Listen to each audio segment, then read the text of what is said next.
بسم اللہ الرحمن الرحیم۔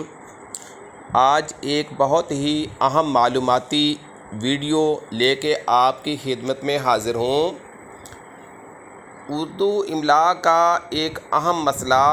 واو معدولہ کا استعمال ہے۔ یہ واو معدولہ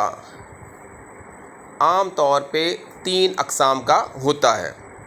لیکن آج ہم اس ویڈیو میں اس کی ایک قسم جو ہے اس کو زیر بحث لائیں گے۔ یہ قسم وہ ہے کہ جو فارسی کے الفاظ جن کے اندر خ کے بعد واو ہو اور واو اس شکل میں ہو کہ نہ تو وہ خود متحرک ہو، یعنی نہ اس پر زبر زیر پیش ہو، اور نہ ہی وہ اپنے سے پہلے خ کے ساتھ اعراب کی مد سے جڑا ہوا ہو، تو اس صورت میں ہم اس واو کی آواز پیدا نہیں کرتے اور اس کو واو معدولہ کہتے ہیں۔ معدولہ کے لغوی معنی یہ ہے کہ اس کے ساتھ عدل کر دیا گیا، اس کو برابر کر دیا گیا، اس کے ساتھ انصاف کر دیا گیا، یعنی یہ ایک لحاظ سے اپنا کردار جو ہے وہ یہاں پہ تلفظ کے اعتبار سے کھو بیٹھا ہے۔ واو معدولہ کی مثالیں خواب، خواب آلود، خواب آور، خواب پریشان، خواب خرگوش، گراں خوابی، خواب و خیال،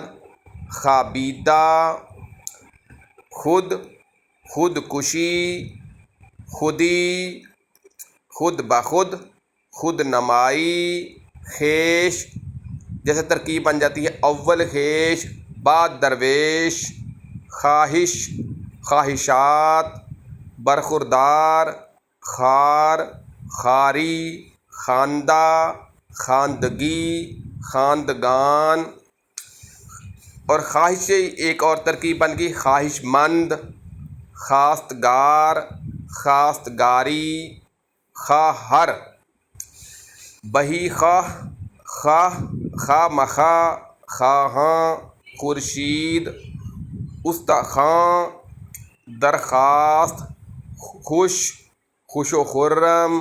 خوش دامن، خواجہ، خواجہ سرا، دسترخوان، خواجگی، خواجگان، خرد، تنخواہ، خوان، خوانچہ۔ اب یہ نیچے جو لفظ دیے جا رہے ہیں جو آپ کے سامنے ہیں، ان لفظوں میں واو معدولہ نہیں ہے، کیونکہ یہاں واو یا تو خود متحرک ہے، یعنی اس کے اوپر زبر زیر پیش ہے، اور یا وہ خ سے اعراب کے ساتھ متصل ہے، اعراب کی مد سے جڑا ہوا ہے، جیسے خوب، خواتین، قوانین، خواص، خوارج، خوبی، خون، خوف، خوشہ، خوض، حلال خور، خوارق، خوبانی۔ اب ہمیں چاہیے یہ کہ ہم یہ جو اردو واو معدولہ کے حوالے سے ضابطہ ہے اس کو ازبر کر لیں، یاد کر لیں کہ اگر واو جو ہے خ کے بعد لکھا ہوا ہے اور وہ ساکن ہے، یعنی وہ متحرک نہیں ہے، اس کے اوپر زبر زیر پیش نہیں ہے، اور نہ ہی وہ اپنے سے پہلے خ کے ساتھ اعراب کی مدد سے جڑا ہوا ہے، تو اس صورت میں اس کی آواز پیدا نہیں ہوگی، اسے تلفظ میں نہیں لایا جائے گا۔ اور دوسری صورت میں یعنی جب وہ متحرک ہو یا وہ اپنے سے پہلے خ کے ساتھ جڑا ہوا ہو اعراب کی مدد سے، تو اس صورت میں اس کا تلفظ بھی ادا کیا جائے گا۔ عام طور پہ ہمارے ہاں پڑھے لکھے لوگ بھی خواب کو خواب کہہ رہے ہوتے ہیں، اسی طرح خواہش کو خواہش، اور خواجہ کو خواجہ، عام طور پہ خواجہ صاحب لوگ کہتے رہتے ہیں، تو یہ ہمیں اس طرح کی جو اغلاط ہیں ان سے بچنا چاہیے۔ امید ہے کہ آپ کی معلومات میں کافی اضافہ ہوا ہوگا۔